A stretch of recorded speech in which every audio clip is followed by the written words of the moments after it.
اللہ تبارک و تعالیٰ نے اس آیت کے اندر یہ بات بتائی کہ سکون کے حقدار وہی لوگ ہیں. قرآن صاف طور پر تنبیہ کرتے ہوئے یہ اعلان کرتا ہے یہ تنبیہ کے طور پر قرآن ایک انسان کو آگاہ کرتا ہے، کہتا ہے کہ الا بذکر اللہ تطمئن القلوب، کہ خبردار ہو جاؤ کہ تمہارے دل. اور یہ حدیث اسی لیے بیان کی تھی کہ لوگ جو فتنہ ہے اس امت کا، اس فتنے کو جانے، اس کو پہچانے کہ لکل امت فتنہ و فتنۃ امتی اموال، کہ ہر امت کے لیے فتنہ اللہ رب العزت نے چھوڑا ہے، بنایا ہے.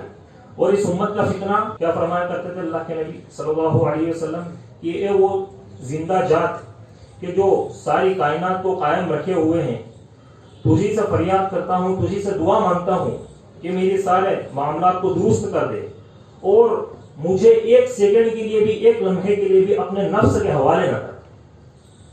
ایک سیکنڈ کے لیے بھی ایک لمحے کے لیے بھی اپنے نفس کے حوالے نہ کر. یہ پیارے نبی صلی اللہ علیہ وسلم دعا کیا کرتے تھے، جو کہ معصوم علی خطا تھے کہ شیطان تمہیں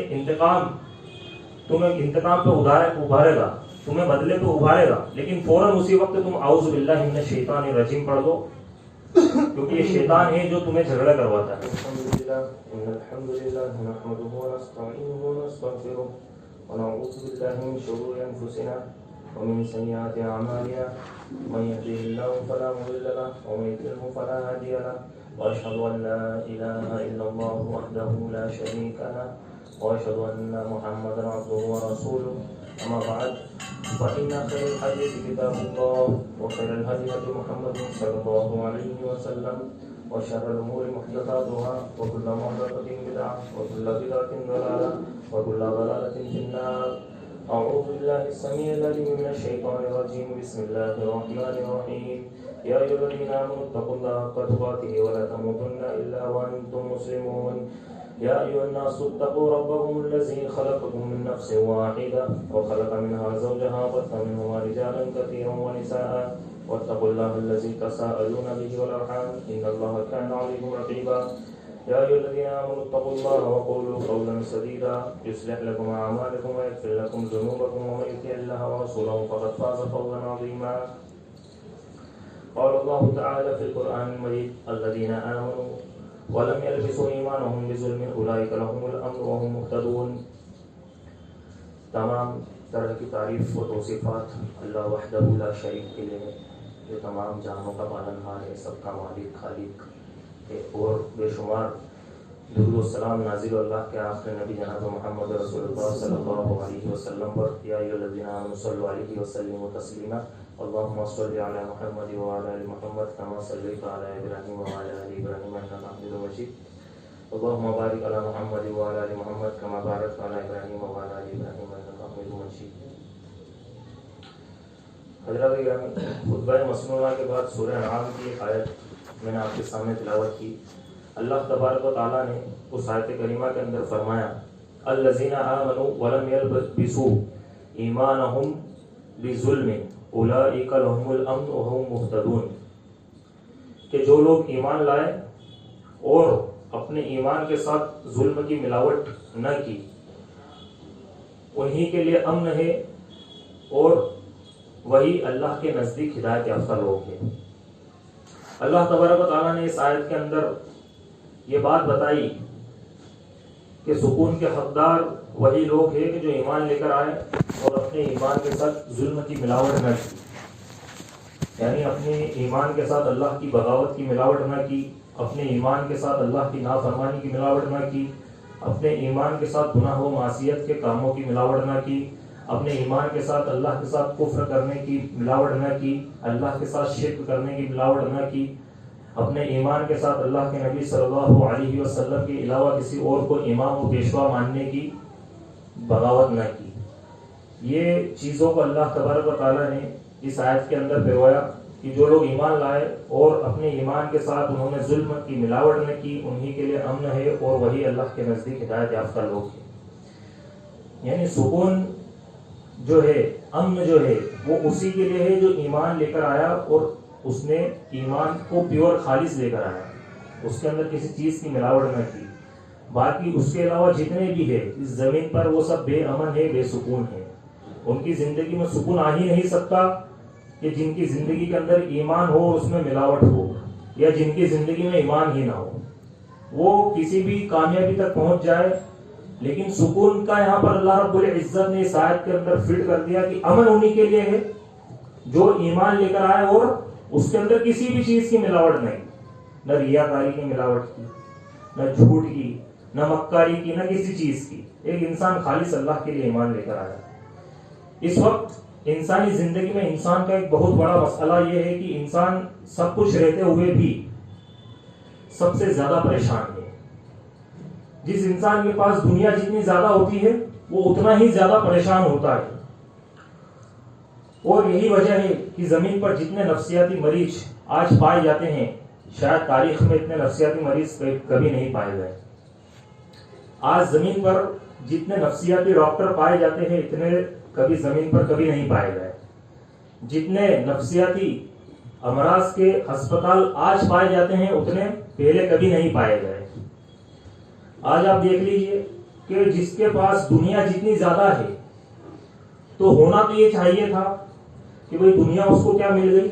زیادہ مل گئی، تو اس کو سکون مل جانا چاہیے تھا، لیکن اس کو وہ چیز نہیں ملی، بلکہ وہ اور زیادہ پریشان ہو گیا، اور زیادہ پریشان ہو گیا. اور جس چیز کو چھوڑ کر وہ بھاگا، دراصل وہ اس کی کامیابی تھی، لیکن اس نے اس کو چھوڑا، وہ پریشان ہو گیا، وہ عبادتوں سے بھی دور ہو گیا، وہ اللہ سے دور ہو گیا، اللہ کے ذکر سے دور ہو گیا، تمام چیزوں سے دور ہو گیا، اور وہ پریشان ہو کر رہ گیا. یہ بظاہر سجایا ہوا انسان جو دیکھنے میں بڑا حسین لگتا ہے، جمیل لگتا ہے، جو بن سور کر نکلتا ہے، اندر سے اتنا ہی کھوکھلا، اندر سے اتنا ہی پریشان، اندر سے اتنا ہی بے چین ہے. یہ ناچتی گاتی ہوئی اس دور کی تہذیب، یہ ناچتی گاتی ہوئی اس دور کی تہذیب کیا جانیے کس قرب کا اظہار کرے ہیں، یہ کسی شاعر نے کہا ہے.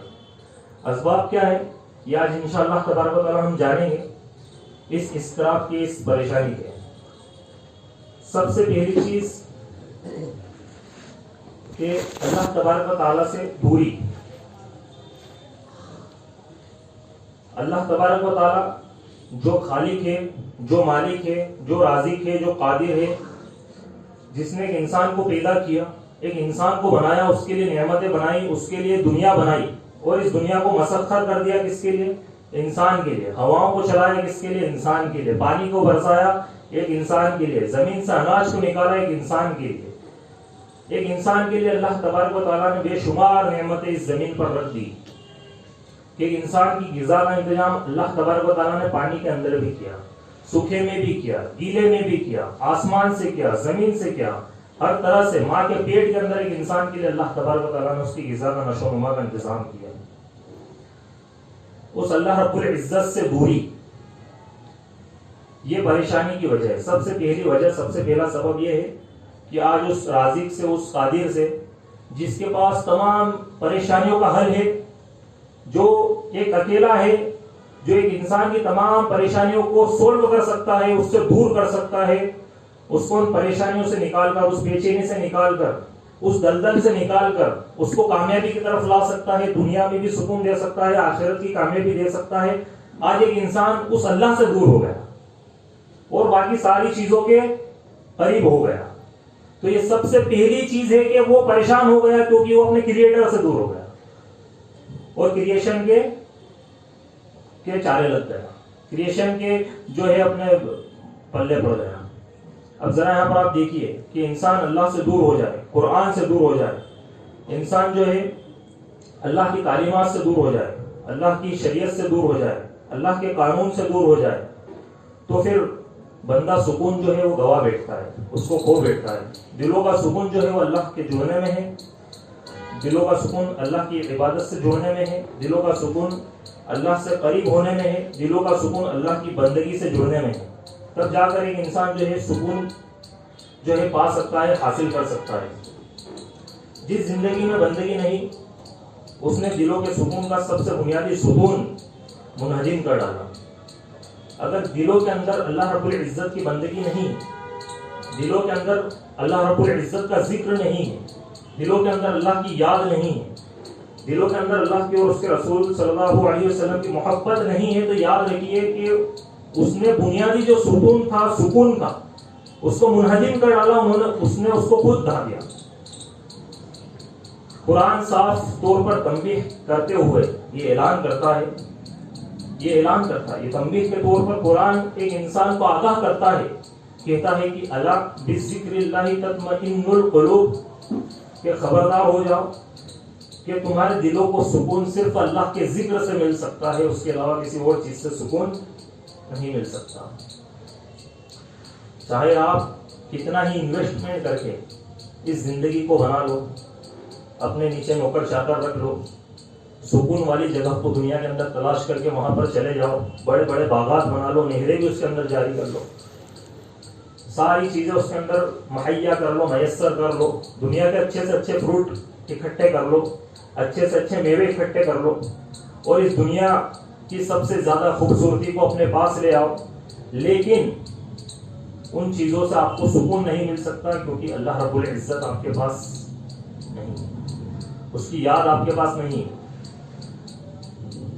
یہ سکون کے متلاشی ذکر کی عبادت میں لگ جا، سکون مل جائے گا۔ اللہ کا سکون جو ہے وہ ذکر کی عبادت کے اندر ہے۔ اور ان جسموں کا، دلوں کا کریٹر مالک ہمیں یہ بتا رہا ہے کہ تمہاری روح کی غذا جو ہے وہ اللہ سے جڑنے میں ہے، اللہ سے دور ہونے میں نہیں ہے۔ یاد رکھیے ایمان اور امن کا ایک بہت گہرا رشتہ ہے۔ ایمان اور سکون ان دونوں کا ایک گہرا رشتہ ہے۔ ایمان امن سے مشتق ہے، ایمان امن سے مشتق ہے، یہ اس کا روٹ ورڈ ہے۔ اگر ایمان چلا گیا تو امن چلا جائے گا، ایمان ہے تو امن ہے۔ جس کی زندگی میں ایمان ہوگا اس کی زندگی میں امن ہوگا، اور جس کی زندگی میں ایمان نہ ہوگا اس کی زندگی میں امن کبھی نہیں آئے گا اور نہ کبھی آ سکتا ہے۔ ایک انسان اگر قرآن اور حدیث سے ہٹے گا، ایک انسان اگر اللہ رب العزت کے فرما برداری سے اس کے قرآن سے ہٹے گا تو اس کی زندگی بے سکون ہو جائے گی، اس کی زندگی کے اندر امن اور سکون آ ہی نہیں سکتا۔ الذین آمنوا ولم یلبسوا ایمانہم بظلم اولئک لہم الامن وہم مہتدون۔ اللہ نے یہاں پر یہ فرمایا کہ الذین آمنوا، کہ جو لوگ ایمان لے کر آئے اور انہوں نے اپنے ایمان کے اندر ظلم کی ملاوٹ نہ کی، یہی لوگ اللہ رب العزت کے نزدیک حقیقی ہدایت یافتہ ہے، اور یہی لوگ امن پانے والے ہیں، سکون پانے والے ہیں، ان کے علاوہ کسی اور کو سکون ملنے والا نہیں ہے۔ پیارے نبی صلی اللہ علیہ وسلم عبادت و بندگی میں رکھے اسی سکون کی طرف اشارہ فرماتے ہیں، کہتے ہیں کہ جعلت قرۃ عینی بالصلاۃ، کہ میری آنکھوں کی ٹھنڈک نماز کے اندر ہے، کہ نماز ہے تو میری آنکھوں کی ٹھنڈک ہے، کہ بلال تم اذان دو اور نماز کو کھڑی کرو تاکہ میری آنکھوں کو ٹھنڈک پہنچے، میرے دل کو قرار پہنچے۔ حضرات گرامی، انسان اللہ سے جو بغاوت صبح و شام اس زمین پر کر رہا ہے، یہ بغاوت اسے سکون زندگی سے محروم کر رہی ہے، یہ بغاوت اسے سکون زندگی سے دور کر رہی ہے۔ کہ انسان سارے فیصلے لے رہا ہے، سارے کام کر رہا ہے، ہر ایک چیز کے اندر ماہر ہے، ہر کام کے اندر وہ عمدہ کردار، نمایاں کردار جو ہے زندگی کے اندر نبھا رہا ہے، لیکن وہ ایک چیز سے دور ہو رہا ہے۔ وہ کس سے دور ہو رہا ہے؟ وہ حقیقت سے دور ہو رہا ہے، جو حقیقت قرآن مجید کے اندر اللہ رب العزت نے بیان کی ہے کہ تم کتنا ہی کچھ بھی کر لو اس زمین پر، تمہاری روح کو اگر کوئی چیز غذا پہنچا سکتی ہے تو وہ اللہ کا ذکر پہنچا سکتی ہے، کہ ایک مرتبہ ایک بندہ لا الہ الا اللہ پڑھتے اس سے اس کے 100 غموں کو دور کر دیتا ہے۔ یہ حدیث کے اندر آتا ہے۔ تو ایک شخص کو چاہیے یہ کہ وہ اپنی زبان پر اللہ کا ذکر کرے۔ قرآن کی تلاوت، ہم بیٹھے ہو تو قرآن کی تلاوت کر لیں، خالی وقت اوقات کے اندر ہم دعائیں پڑھیں، خالی اوقات کے اندر ہم اپنے لیے دعائیں کریں، اپنے بچوں کے لیے دعائیں کریں، اپنے ماں باپ کے لیے دعائیں کریں، خیر کی دعائیں کریں، برکت کی دعائیں کریں، علم کی دعائیں کریں، لیکن خالی اوقات کے اندر ہمارا دماغ کس چیز میں چلتا ہے؟ آج ہمارا دماغ چلتا ہے صرف اس کامیابی کے لیے جو چند روز کے اندر ختم ہو جانے والی ہے۔ اس چیز کو ہم بہتر طریقے سے جانتے ہیں، تو اسی لیے ہمیں چاہیے کہ ہم اللہ رب العزت کے ذکر کی طرف پلٹیں۔ اسی طرح سے دوسرا سبب جو ہے سکون زندگی برباد کرنے کا، وہ ہے حرص و ہوس۔ حرص و ہوس اور قناعت جو ہے ایک بہت بڑی دولت اللہ تبارک و تعالیٰ کی طرف سے۔ محنت کرنے کے بعد اللہ تبارک و تعالیٰ جس معیار پہ ہمیں رکھے، جس معیار پر ہمیں کھڑا کر دے، اس پر اکتفا کرنا اس پر اللہ رب العزت کا شکر ادا کرنا، اس کے بجائے ہمیشہ اونچے خواب دیکھنا، ہمیشہ اپنے سے اونچے لوگوں کو دیکھنا، یہ ایک ایسا جذبہ ہے جو انسان کے اندر سے کبھی ختم ہونے والا نہیں. اسے صرف ایک ہی چیز مٹا سکتی ہے اور وہ قبر کی مٹی ہے. ایک شخص اگر ہمیشہ اپنے سے اونچے خیالات دیکھتا ہے، خواب دیکھتا ہے، اپنے سے اونچے لوگوں کو دیکھتا ہے، اپنے گھر سے بڑے گھر کو دیکھتا ہے، اپنی گاڑی سے بڑی گاڑی کو دیکھتا ہے، اپنے باغ سے بڑے باغ کو دیکھتا ہے، اپنے بزنس سے بڑے بزنس کو دیکھتا ہے، اور وہ صرف یہ سوچتا ہے کہ میں اس امپائر کو ختم کر کے وہ والا بنا دیتا ہوں، میں اس کو تھوڑا سا اور بڑا کر لیتا ہوں، بڑھا لیتا ہوں. پھر جب وہ اس مقام پر پہنچتا ہے جس کو وہ 2 سال پہلے دیکھ رہا تھا، اب وہ وہاں پر بیٹھ کر اس سے اونچے مقام کو دیکھتا ہے، کیونکہ اس کی کوئی انتہا نہیں ہے. اس کو صرف قبر کی مٹی بھر سکتی ہے. قرآن مجید نے جو ہے اس کو اس طریقے سے کوڈ کیا کہ حل من مزید، حل من مزید. ایک انسان وہ خواب دیکھتے ہوئے یہ کہتا رہتا ہے کہ مجھے اور چاہیے، مجھے اور چاہیے. پیارے نبی صلی اللہ علیہ وسلم نے اسی تعلق سے فرمایا کہ لو کان علی ابن آدم وادیان من ذهب لابتغى ثالثا ولا يملأ خوف جوفا ابن آدم الا التراب. کہ اگر ابن آدم کو 2 سونے کی بھری ہوئی وادیاں دے دی جائے، ایک انسان کو اگر 2 سونے کی بھری ہوئی وادیاں دے دی جائے، وہ بس نہیں کرے گا، تیسری وادی کی پیاس میں لگ جائے گا، اس کی تلاش میں لگ جائے گا کہ تیسری وادی چاہیے.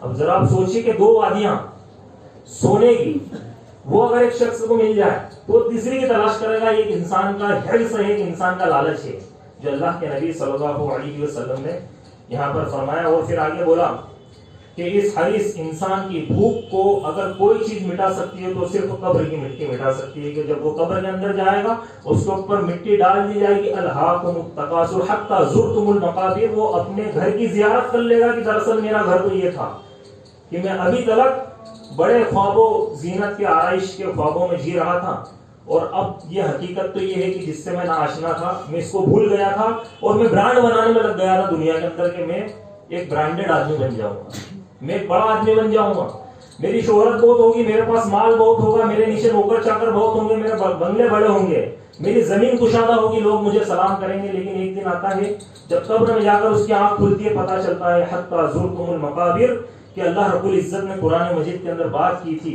کہ تم ایک دن جا کر اپنی قبروں کی زیارت کر لو گے. الہاکم التکاثر، کہ مال کے لالچ نے تمہیں غافل کر دیا، اللہ رب العزت سے دور کر دیا. اور اس کے بعد اللہ نے فرمایا تھا حتی زرتم المقابر. تو یاد رکھیے کہ اللہ کے نبی صلی اللہ علیہ وسلم نے اس چیز کی پیشن گوئی اور یہ حدیث اسی لیے بیان کی تھی کہ لوگ جو فتنہ ہے اس امت کا، اس فتنے کو جانے، اس کو پہچانے کہ لکل امت فتنہ و فتنۃ امتی اموال، کہ ہر امت کے لیے فتنہ اللہ رب العزت نے چھوڑا ہے، بنایا ہے، اور اس امت کا فتنہ کیا ہے؟ اس امت کا فتنہ مال ہے. اور واقعی میں آج آپ دیکھ لیجئے کہ کسی امت میں اتنے قتل مال و دولت کے لیے نہیں ہوئے جتنے اس امت کے اندر ہوئے. کسی امت کے اندر زمین و جائیداد اور پراپرٹی کے لیے اتنے دھوکے دڑی نہیں ہوئے جتنی اس امت کے اندر ہوئی. کسی امت کے اندر کسی مال و دولت کے لیے اتنا جھوٹ نہیں بولا گیا جتنا اس امت کے اندر بولا گیا. تو کیا ہے کہ نہیں؟ بات بتائیے. مال کتنا، بھائی بھائی میں جدائی کس لیے ہوتی ہے آج بتائیے آپ؟ ایک دین کی بنیاد پر ہوتی تو بات الگ تھی، لیکن ہوتی مال کی بنیاد پر. ایک شخص توحید کی بات کہے، اس کا بھائی بولے میں تیرا سر قلم کر دوں اگر آج کے بعد تم نے توحید کی بات کہی، کہ ہمارے معبودوں کے بارے میں تو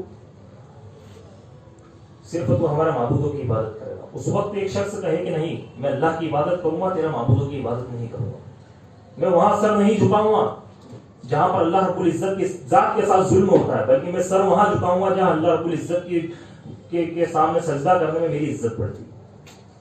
تو اس وقت پھر اگر جھگڑا ہو تو بات سمجھ میں آتی کہ نہیں یہ توحید اور شرک کا مسئلہ ہے. لیکن کس لیے لڑائی ہوتی ہے؟ مال کے لیے لڑائی ہوتی ہے. تو یہ مال ایک فتنہ ہے. اور آج آپ دیکھ لیجئے کہ ایک شخص زندگی نکال دیتا ہے کیونکہ اس فتنے، یہ فتنہ یہ ایک بہت بڑا فتنہ ہے اس امت کے لیے. اس امت کے لیے اسپیشل یہ فتنہ ہے. ہر امت کے لیے ایک اسپیشل فتنہ رہتا ہے، اور اس کا فتنہ کیا ہے؟ مال. اسی طریقے سے حضرات گرامی، جذبہ حسد یہ تیسرا سبب ہے بے سکون والی زندگی بنانے کا. ایک انسان کی زندگی جو بے سکون والی بن رہی ہے اور پریشانی والی جو زندگی بن رہی ہے اس کا تیسرا سبب کیا ہے؟ جذبہ حسد، یعنی حسد کا جذبہ ایک انسان کے اندر کہ میں دوسروں کی ترقی دیکھوں، میں دوسروں کی نعمتیں دیکھوں، میں اپنے پڑوسی کی ترقی دیکھوں، میں اپنے رشتہ دار کی ترقی دیکھوں، میں اس کا بڑا کاروبار دیکھوں، تو اس وقت میرے اندر یہ تڑپ پیدا ہو کہ یار اس کے پاس یہ چیزیں کیسے آ گئی، وہ جلن پیدا ہو، اس کو یہ بول لیجیے کہ وہ حسد، جذبہ حسد، یہ جذبہ حسد سکون زندگی کو برباد کر کے رکھ دیتا ہے، اور ایسا حاسد شخص بغیر کسی سبب کے 24 گھنٹے اللہ رب العزت کے عذاب کے اندر ملوث رہتا ہے۔ 24 گھنٹے ہمیشہ جب تک وہ حسد کرتا رہتا ہے، توبہ نہیں کرتا، وہ اللہ رب العزت کے عذاب کے اندر ملوث رہتا ہے۔ اور حاسد کے بارے میں اللہ کے نبی صلی اللہ علیہ وسلم نے فرمایا کہ ایک حاسد شخص کی نیکیاں اسی طریقے سے ختم ہو جاتی ہے جس طریقے سے آگ لکڑی کو کھا جاتی ہے۔ جس طریقے سے آگ لکڑی کو کھا جاتی ہے، اسی طریقے سے ایک انسان کی حسد اس کی نیکیوں کو ختم کر کے رکھ دیتی ہے، اس کی نیکیوں کو کھا جاتی ہے کہ وہ کسی کو دیکھے تو اس کے اندر وہ حسد پیدا ہو۔ ایسا شخص خواب میں بھی محسود کے زوال نعمت کی تمنا کر رہا ہوتا ہے۔ سلف نے کہا ہے ما رأیت ظالما اشبہ بمظلوم من الحاسد۔ سلف نے کہا کہ حاسد سے بڑھ کر مظلوم سے مشابہت رکھنے والا ہم نے دیکھا ہی نہیں۔ کہ جو ایک حسد کرتا ہے نا، وہ مظلوم بھی ہے اور وہ ظالم بھی ہے، کہ ہم نے ایسا شخص نہیں دیکھا۔ یقتل الحاسد قبل ان یصل الى المحسود، کہ اس کا حسد سامنے والے کو نقصان پہنچانے سے پہلے خود اسے قتل کر دیتا ہے، خود اسے برباد کر دیتا ہے۔ تو یاد رکھیے کہ ایک چیز اگر پائی جائے 1% بھی تو اس کو ڈھونڈو، نکالو اور اس کو نکال کر باہر پھینک دو۔ کیا معلوم کہ ہم زندگی بھر عبادتیں کر رہے ہیں اور وہ چھوٹی سی چیز، ایک حسد کا ٹکڑا جو ہمارے دل کے اندر موجود ہے، وہ ان تمام کی تمام نیکیوں پر پانی پھیر دے اور انہیں ختم کر کے رکھ دے۔ اسی لیے اللہ کے نبی صلی اللہ علیہ وسلم نے کہا تھا کہ جب تم دنیاوی معاملات میں دیکھو تو اپنے سے کمتر کو دیکھو، اور جب تم دینی معاملات میں دیکھو، دین کے بارے میں دیکھو، تو اپنے سے اعلیٰ کو دیکھو کہ وہ اتنا عمل کر رہا ہے، مجھے اب اتنا کرنا ہے۔ اور دنیا کے معاملے میں دیکھو تو اپنے سے کمتر کو دیکھو، اپنے سے نیچے کو دیکھو۔ اگر تم دین کے معاملے میں اپنے سے کمتر کو دیکھو گے اور دنیا کے معاملے میں اپنے سے اعلیٰ کو دیکھو گے تو تم ناشکر بن جاؤ گے، تم شکر گزاری بھول جاؤ گے۔ یہ اللہ کے نبی صلی اللہ علیہ وسلم نے کہا۔ تو اس سے یہ بات معلوم ہوتی ہے کہ ہمیں اس چیز کا دھیان رکھنا چاہیے کہ ہم دنیا کے اندر اس طریقے سے دیکھیں جو نظریہ ہمیں اللہ کے نبی صلی اللہ علیہ وسلم نے بتلایا ہے۔ حسد کا جذبہ یہ ہر کسی کے اندر ہوتا ہے، ہر شخص کے اندر حسد کا جذبہ ہوتا ہے، کسی میں کم تو کسی میں زیادہ ہوتا ہے، کیونکہ یہ ایک بہت بڑا امتحان ہے جو اللہ رب العزت لیتا ہے زمین پر۔ ہم امتحان دیں گے تبھی تو پاس ہو کر جنت میں جائیں، نہیں تو ہم سوچیں کہ ہم نے لا الہ الا اللہ پڑھ لیا، اس کا اقرار کر لیا اور ہم توحید کو سمجھے، لیکن اگر ہم حسد کو نہ سمجھے، ہم نے یہ چیز نہ سمجھی کہ حسد کیا ہوتی ہے، تو یاد رکھیے کہ وہ حسد ہماری نیکیوں کو اس طریقے سے کھا رہی ہے جس طریقے سے آگ لکڑی کو کھا رہی ہے۔ یہ جذبہ ہر کسی کے اندر ہوتا ہے اور یہ امتحان اللہ رب العزت ہمارا جائزہ لیتا ہے کہ ایک انسان کتنا پانی کے اندر ہے۔ اسی لیے کہا گیا کہ ما خلا جسد من حسد فاما الکریم فیخفیہ واما القدیم فیعدیہ۔ فرمایا گیا کہ کوئی بدن حسد سے خالی نہیں، ہر بدن کے اندر حسد ہے۔ شریف انسان ہمیشہ اپنے حسد کے جذبات کو کچل کر رکھ دیتا ہے، اس کو دبا دیتا ہے۔ جو انسان ایمان والا ہوتا ہے اس کے اندر حسد کے جذبات آتے ہیں، وہ جب دیکھتا ہے تو اسی وقت کچل دیتا ہے اور اللہ کا شکر ادا کرتا ہے کہ اللہ رب العزت تیرا بہت بہت شکر احسان ہے کہ تو نے مجھے اس قابل بنایا۔ اور جو شرارتی ہوتا ہے، فرمایا گیا فَأَمَّا الْكَرِيمُ فَيُخْفِي وَأَمَّا الْقَدِيمُ فَيُعْدِيهِ، کہ جو شرارتی ہوتا ہے اس کا حسد ظاہر ہو جاتا ہے، کبھی وہ اپنے فتنے کے ذریعے ظاہر کر دیتا ہے، کبھی اپنی زبان کے ذریعے اور کبھی اپنی حرکتوں کے ذریعے اس کا حسد ظاہر ہو جاتا ہے۔ تو یہ اسی لیے دوسروں کی نعمت پر اس کو برکت کی دعا، اس کو خیر کی دعا دینا چاہیے۔ یہ نفس کا شر ہے۔ پیارے نبی کریم صلی اللہ علیہ وسلم صبح و شام یہ دعا مانگا کرتے تھے، اس وجہ سے فرمایا کرتے تھے کہ یا حی یا قیوم برحمتک استغیث فاصلح لی شأنی کلہ ولا تکلنی الی نفسی طرفۃ عین۔ کیا فرمایا کرتے تھے اللہ کے نبی صلی اللہ علیہ وسلم کہ اے وہ زندہ ذات کہ جو ساری کائنات کو قائم رکھے ہوئے ہیں، تجھی سے فریاد کرتا ہوں، تجھی سے دعا مانگتا ہوں کہ میرے سارے معاملات کو درست کر دے اور مجھے ایک سیکنڈ کے لیے بھی, ایک لمحے کے لیے بھی اپنے نفس کے حوالے نہ کر. ایک سیکنڈ کے لیے بھی ایک لمحے کے لیے بھی اپنے نفس کے حوالے نہ کر. یہ پیارے نبی صلی اللہ علیہ وسلم دعا کیا کرتے تھے جو کہ معصوم علی الخطا تھے. آج ہمارا نفس اور ہم مکمل اس کے حوالے ہیں, اور اللہ کے نبی ایک سیکنڈ کے لیے بھی حوالے نہیں ہونا چاہ رہے. اب ذرا آپ سوچیے کہ پیارے نبی صلی اللہ علیہ وسلم کا نفس سب سے بہترین نفس ہے اس امت کے اندر, اور ہمارا نفس ہم مکمل اس کے حوالے ہیں. تو ہمیں بھی چاہیے کہ ہم اللہ رب العزت سے کون سی دعا کریں؟ یہ والی دعا کریں, یا حی یا قیوم برحمتک استغیث فاصلح لی شانی کلہ ولا تکلنی الی نفسی طرفۃ عین, کہ ہمیں ہمارے نفس کے حوالے ایک لمحے کے لیے بھی نہ چھوڑ. اسی طریقے سے چوتھا سبب سکون زندگی برباد کرنے کا خاندانی جھگڑے. خاندانی جھگڑے, شوہر کا بیوی سے جھگڑا, بیوی کا شوہر سے جھگڑا, والدین کا بچوں سے جھگڑا, بچوں کا والدین سے جھگڑا, بچوں کی نافرمانی, والدین کی نافرمانی کرنا, بچے والدین کی نافرمانی کر رہے ہیں. اسی طریقے سے بھائی بھائی میں جھگڑا, بہن بھائی میں جھگڑا, خاندانوں کے اندر جھگڑا, رشتہ داروں میں جھگڑا. یہ ساری جڑیں ایک انسان کی زندگی کے سکون کو برباد کر دیتی ہے, کیونکہ یہ چیزیں, جھگڑا جو ہوتا ہے, جب رشتہ داروں میں جھگڑا ہوتا ہے تو اس کے پیچھے غیبت ہوتی ہے, اس کے پیچھے برائی ہوتی ہے, اس کے پیچھے چالیں ہوتی ہیں, اس کے پیچھے ایک انسان اپنی نیکیوں کو کھوتا ہے, اس کے پیچھے حسد چھپی ہوئی ہوتی ہے, اس کے پیچھے مکاری ہوتی ہے, دھوکہ دھڑی ہوتی ہے, جھوٹ ہوتا ہے, اور اس کے پیچھے سب سے بڑی بات ہے کہ شیطان خوش ہوتا ہے. کہ ایک انسان پھر اپنا جو وقت ہے, اور خاص کر کے گھر کی لیڈیز, جب یہ تمام چیزیں ہوتی ہیں تو عورتیں, خواتین جو ہے وہ اس قدر برائیوں میں لگتی ہے کہ اب جہاں مل رہی ہے وہ تیسرے کے تعلق سے کیا ہو رہی ہے, صرف برائی ہو رہی ہے. تو شیطان نے کس طرف ہمیں الجھا ہے.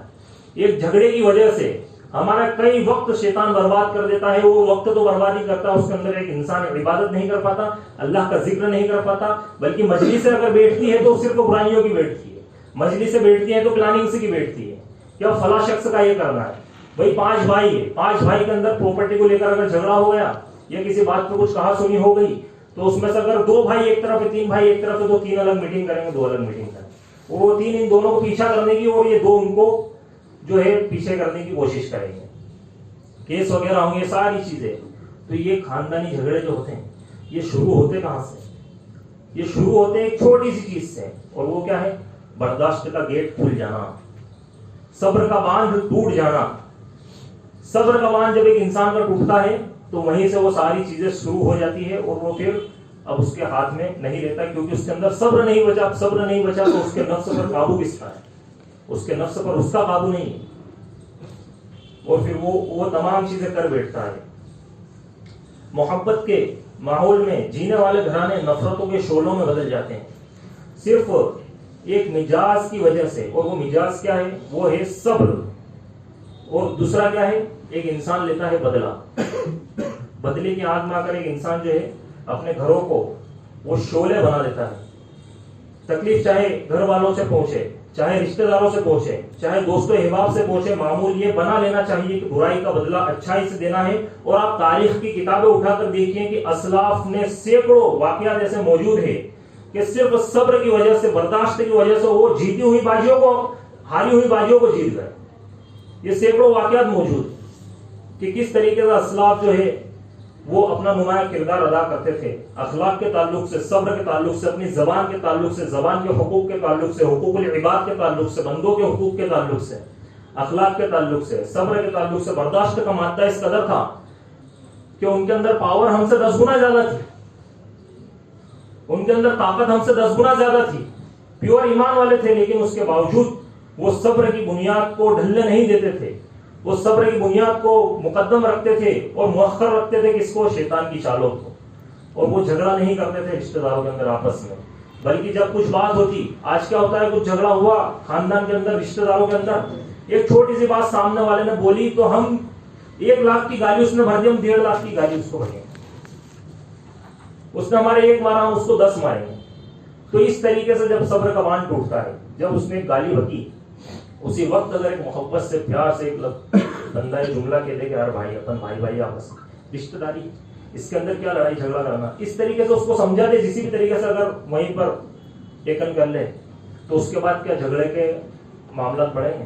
بلکہ نہیں، ایک شخص وہاں پر یہ باندھ توڑتا ہے اور اس کے بعد اس کے لیے تو برائی کا دروازہ کھلتا ہے، اس کے بعد اس کے لیے بدلے کی آنکھ کا دروازہ کھلتا ہے، اس کے بعد اس کے لیے غیبت کا دروازہ کھلتا ہے، اس کے بعد اس کے لیے مکاری کا دروازہ کھلتا ہے، اس کے بعد اس کے لیے جھوٹ کا دروازہ کھلتا ہے، بلکہ اس کے گھر والوں کے لیے بھی کھلتا ہے کہ یا ایھا الذین آمنوا قوا انفسکم واہلیکم نارا وقودھا الناس والحجارہ، کہ ایمان والو تم اپنے اہل و عیال کو اور اپنے آپ کو جہنم کی آگ سے بچاؤ، کیونکہ اس کا ایندھن انسان اور پتھر ہے۔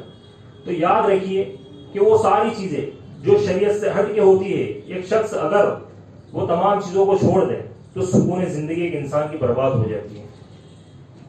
اسی طریقے سے اللہ رب العزت نے فرمایا وَإِيَّا يَنزَغَنَّكَ مِنَ الشَّيْطَانِ نَزْغٌ فَاسْتَعِذْ بِاللَّهِ، کہ شیطان تم سے تمہیں انتقام پہ ابھارے گا، تمہیں بدلے پہ ابھارے گا، لیکن فوراً اسی وقت تم اعوذ باللہ من الشیطان الرجیم پڑھ دو، کیونکہ یہ شیطان ہے جو تمہیں جھگڑا کرواتا ہے۔ اور برائی کا بدلہ اچھائی سے دینا یہ بڑے ارباب عظیمت کا کام ہے، یہ کوئی چھوٹا موٹا کام نہیں ہے، یہ چھوٹے موٹے انسانوں کا کام نہیں ہے کہ ہر شخص برائی کا بدلہ اچھائی سے دے، بلکہ اللہ رب العزت نے قرآن مجید کے اندر کہا وما یلقاها الا الذین صبروا وما یلقاها الا ذو حظ عظیم۔ اللہ رب العزت نے فرمایا کہ برائی کا بدلہ بھلائی سے دینا، اس کا حوصلہ صرف میرے صابر بندوں کے اندر ہے، میرے صبر کرنے والے بندوں کے اندر ہے، اور یہ صبر کرنے والے بندے بڑے خوش نصیب ہوتے ہیں۔ الا ذو حظ عظیم، یہاں پر اللہ رب العزت نے کہا کہ بڑا عظیم نصیب والے ہوتے ہیں، بڑے نصیب والے ہوتے ہیں جن کے اندر صبر کا جن کے اندر صبر کا پہلو ہوتا ہے۔ اسی طریقے سے آخری سبب رکھ کے اپنی بات کو ختم کروں گا کہ راتوں کو جاگنے کا کلچر یہ ایک انسان کی زندگی میں سے سکون کو برباد کر رہا ہے۔ آج آپ دیکھ لیجئے کہ صحت کی بربادی اور سکون زندگی ضائع کرنے کا ایک اہم ترین سبب ہے۔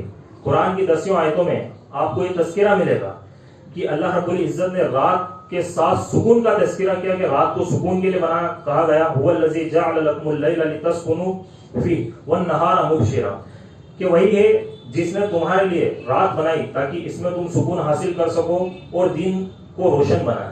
تو یہاں پر اللہ رب العزت نے رات کا تذکرہ سکون کے ساتھ کیا کہ تاکہ تم اس کے اندر سکون حاصل کر سکو۔ اسی طریقے سے فرمایا گیا قل ارائیتم ان جعل اللہ علیکم النہار سرمدا الی یوم القیامہ من الہ غیر اللہ یاتیکم بلیل ان تسکنون فیہا افلا تبصرون۔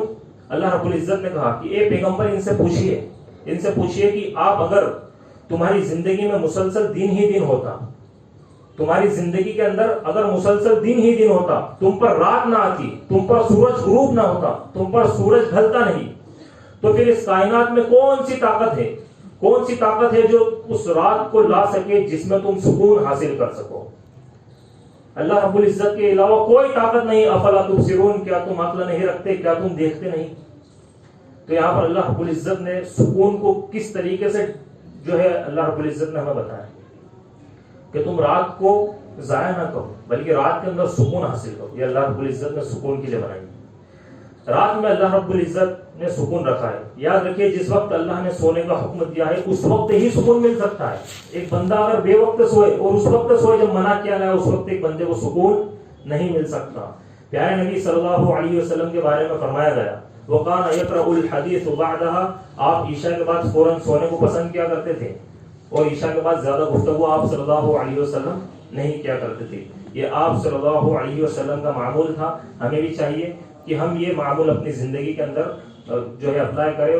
آخر میں اللہ رب العزت سے دعا ہے کہ اللہ رب العزت ہمیں کہنے اور سننے سے زیادہ عمل کرنے کی توفیق عطا فرمائے۔ آمین۔